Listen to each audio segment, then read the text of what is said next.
In this video, I'm going to show you how to merge PDF files in UPDF.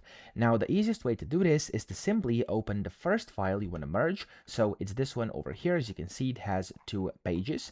And then you want to go to Tools, top left. And from here, under Organize Pages, you want to click on More.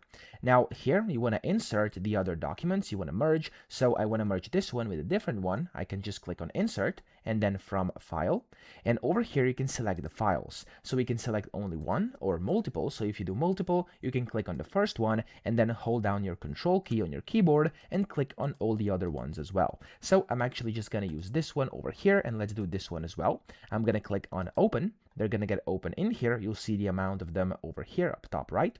And then you can see where you can basically insert them to merge. You can select this. So over here by default, it's going to be before first page, but I want to merge them to where they actually go at the very end of my document. So I'm just going to go to last page and then after, and I'm going to click on Insert, and there we go. I've successfully merged PDF files in UPDF. I can now go ahead and save this as a separate PDF or just basically keep on editing it. I hope this video helped you out. If it did, please subscribe to the channel and help me out as well.